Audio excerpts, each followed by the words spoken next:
termos alquímicos que têm relação simbólica com a análise. O primeiro deles é vaso, ou em latim, vas, ou em grego, têmenos. O vaso contém os elementos básicos, isto é, a prima matéria. A primeira matéria, a matéria confusa, a matéria caótica.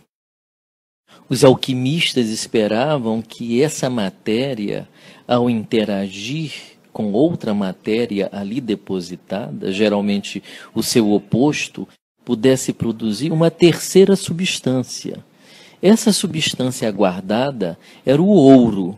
Não o ouro profano, não o ouro comum, mas o ouro nobre. E o ouro nobre, para os alquimistas, era o lápis philosophorum, isto é, a pedra filosofal, a pedra da sabedoria.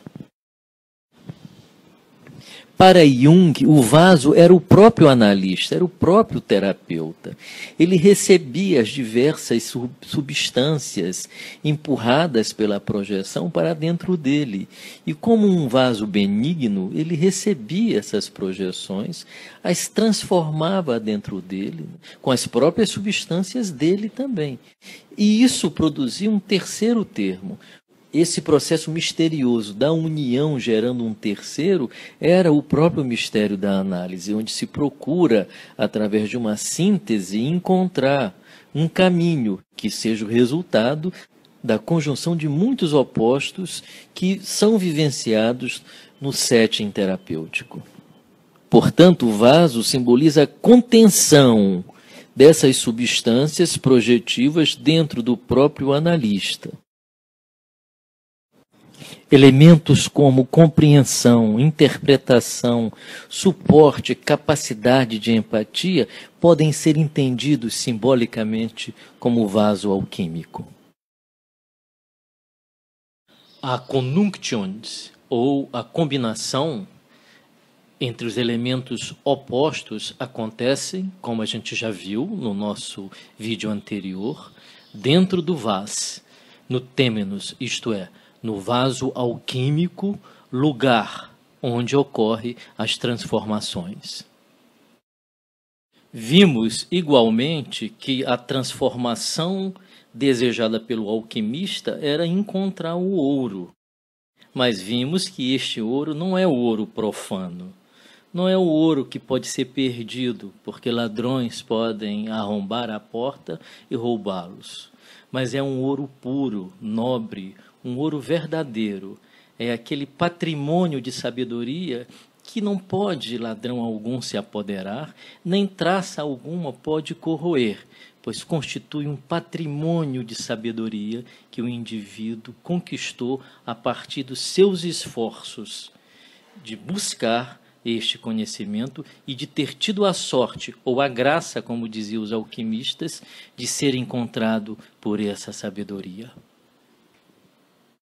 Jung achou muito curioso que os alquimistas usassem imagens de homens e mulheres para representar as combinações químicas opostas, que de alguma forma se atraíam para formar um terceiro elemento.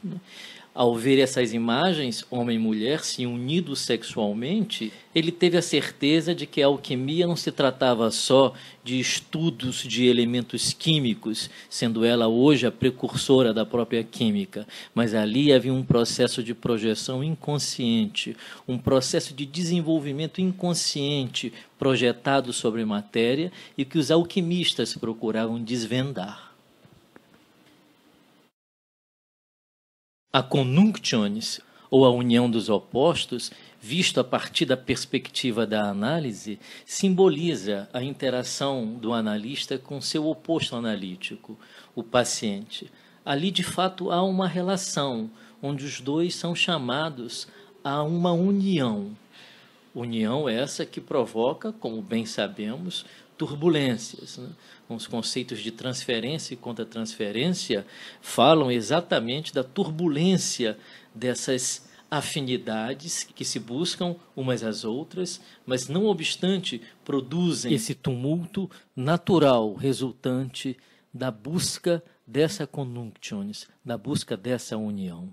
Toda união, portanto, produz movimento, produz tensão, produz energia, porque o desejo de toda união é produzir um terceiro termo, desconhecido para os dois envolvidos na operação de união. Um outro aspecto importante da conjunctionis, visto sob a perspectiva da análise, é o processo de diferenciação e integração no ego do paciente de elementos conflitantes que existem dentro dele, elementos antagônicos de sua psique.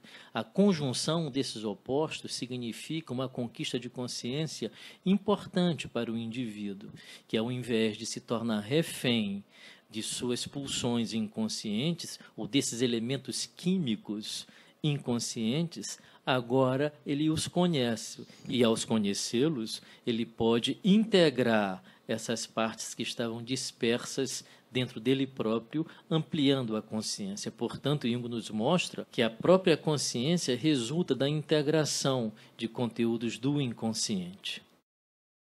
O resultado disso é uma dialética que se estabelece, uma dialética de harmonia, de afinidade. Antes não havia essa dialética. Havia atração pura, forte, como uma paixão entre homem e mulher, onde elementos inconscientes estão envolvidos de uma forma tal que muitas vezes os amantes envolvidos nessa história eles não conseguem se separar. O tempo desaparece completamente, porque eles são projetados num mundo mítico de completo e total conhecimento um do outro, que a impressão que eles têm é que sempre se conheceram. Não é à toa que se fala em química, né? Se tem química, se rola uma química. Se rola uma química, rola uma fusão. Mas a fusão é só o primeiro passo no processo de diferenciação. Então, a conjunctionis, visto sob a perspectiva analítica, fala também da interpenetração e da integração de partes conscientes e inconscientes da psique do paciente.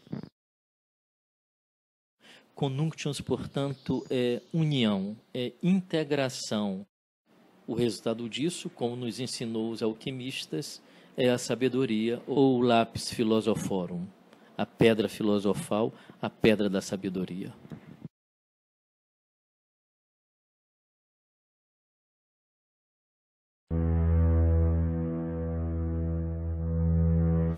O outro termo alquímico que tem relação simbólica com a análise é o termo hierosgamos ou hierógamos.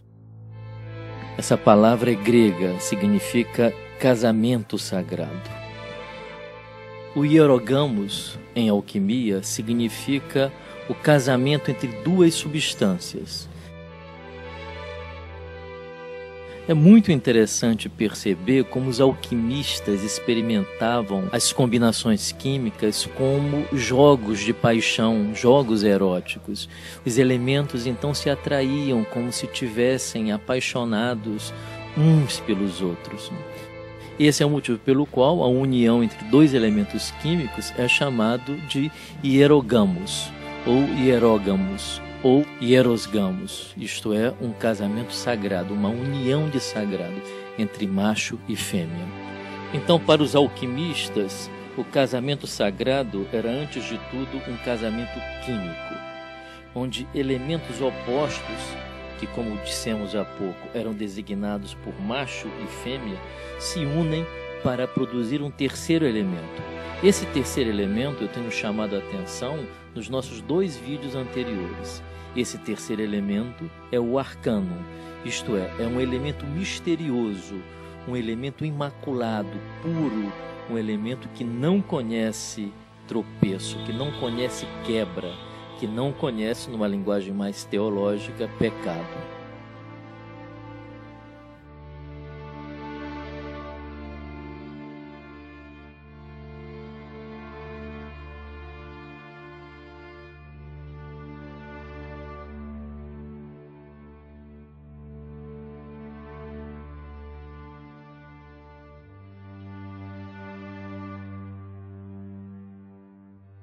É óbvio que os alquimistas jamais conseguiram encontrar essa substância terceira imaculada.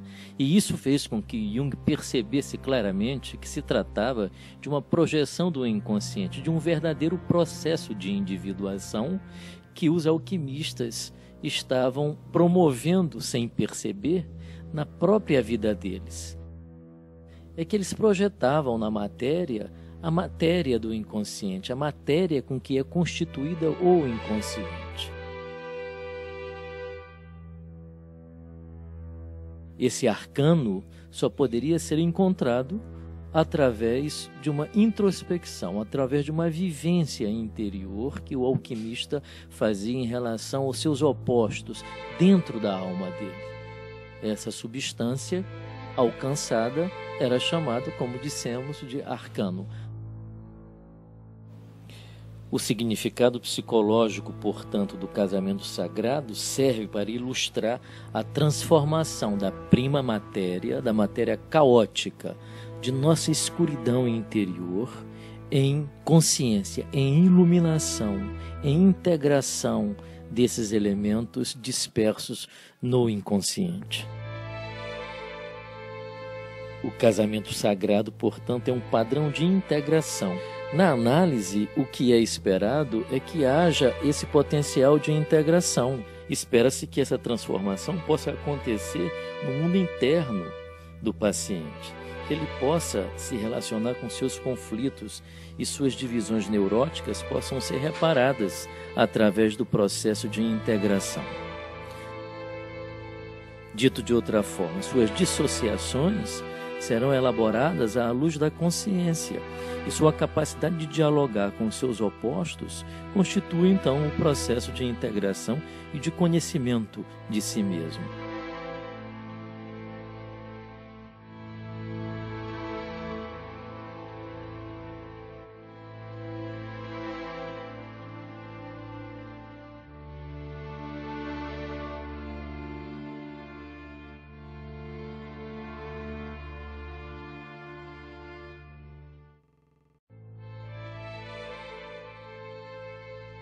Um outro termo alquímico que tem relação simbólica com a análise é o termo soror mística ou soror iniciada.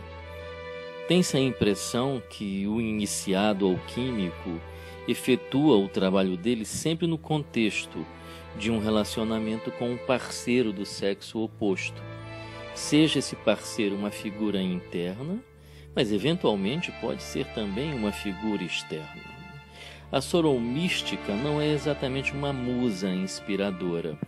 É verdade que essa figura interna ou externa produz inspiração no alquimista, mas ela participa ativamente no processo de descoberta e de transformação e de obtenção do desejo de obter o ouro alquímico. Então é importante que se tenha isso em mente.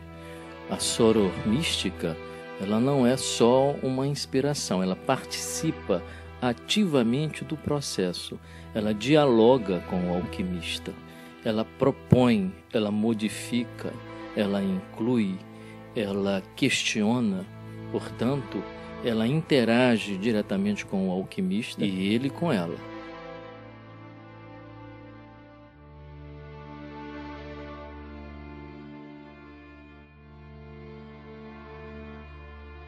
Não se trata de uma inspiração à moda conhecida ou à moda do poeta. Essa figura, a soror mística, pode ser considerada, do ponto de vista psicológico, a ânima do analista. O próprio Jung teve a sua soror mística. Foi Tony Wolff. Tony Wolff o ajudou profundamente a desentranhar e a desvendar as fantasias bizarras do seu inconsciente. Ela não foi só uma fonte de inspiração para Jung. Ela foi alguém que participou ativamente do processo dele, analisando-o, embora tenha sido ela própria, inicialmente, analisando a dele. Creio que Sabine Spielrein também poderia receber essa nomeação sublime de soror mística. porque dizem as pesquisas recentes que conceitos como ânima, conceitos como persona e sombra nasceram das destilações que Jung fez a partir do relacionamento erótico e intelectual com ela. Então observemos que a soror mística é um personagem do mundo interior, mas que pode ser projetado em alguém real, verdadeiro, que desempenhe essa função de interagir com o indivíduo.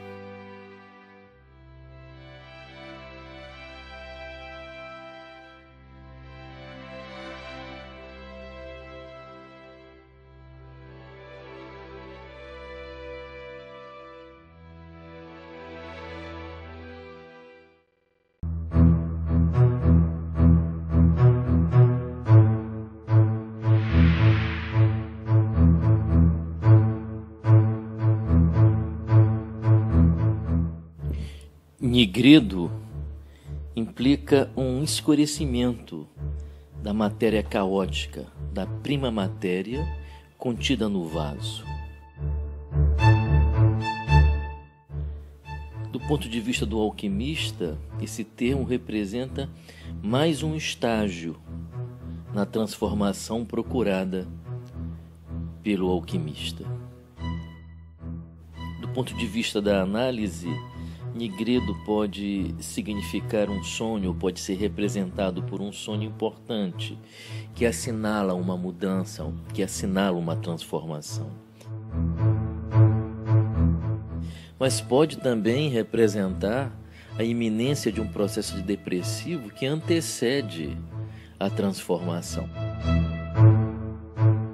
Porque as transformações em psicologia significam processos muitas vezes sofridos de tomada de consciência de elementos díspares ou de elementos opostos, o que faz produzir sofrimento ao ego apegado a concepções antigas, velhas, que não servem mais para o processo de desenvolvimento do self. É curioso notar também que os alquimistas entendiam que quanto maior fosse a borra e mais escura fosse essa borra, isto é, o nigredo, melhor seria o ouro obtido daquela transformação. Isso é uma boa notícia, isso é uma notícia extraordinária, porque nos mostra que os processos mais graves têm um potencial de transformação desta gravidade em sabedoria. Lamentamos que a medicina moderna seja tão rígida em relação aos processos de transformações e que nós tendemos a nos inclinar na direção da extirpação dos sintomas, sem compreendê-los corretamente, sem entender o significado deles em nossa vida. Para o alquimista era exatamente o contrário.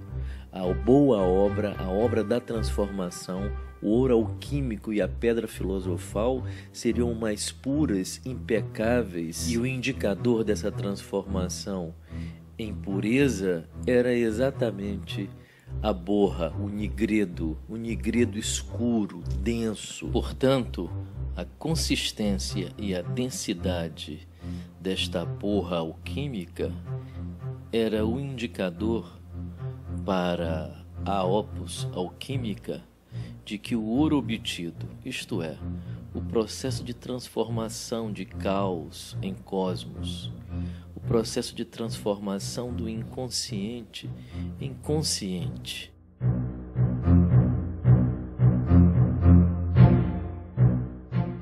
essa aparente sujeira resultante da combinação de dois elementos químicos, de dois objetos inconscientes opostos, era o indicador da obtenção do ouro mais puro. Peço a você que está assistindo esse vídeo que observe essa diferença basilar, fundamental, entre a abordagem do alquimista psicoterapeuta e a tradição médica sob a qual vivemos atualmente. Para o alquimista psicoterapeuta, a borra, portanto, os sintomas, o sofrimento, são indicadores de transformação. São indicadores que nos afirmam que a transformação dessa matéria amorfa, caótica, em matéria cosmicizada, isto é, em ouro alquímico, isto é, em consciência, é marcante. Por fim, queremos dizer que nós respeitamos o Nigredo, mas não temos medo dele. Pelo contrário, queremos encará-lo, compreendê-lo, porque nós, analistas junguianos, assim como os alquimistas, entendemos que o corvo, símbolo máximo da opus magnum, a matéria amorfa, a prima matéria e a borra resultante da combinação dos diferentes elementos químicos psíquicos, que este Nigredo é o indicador da transformação que a consciência experimentará, migrando para uma dimensão de estrutura mental muito mais elevada do que a anterior.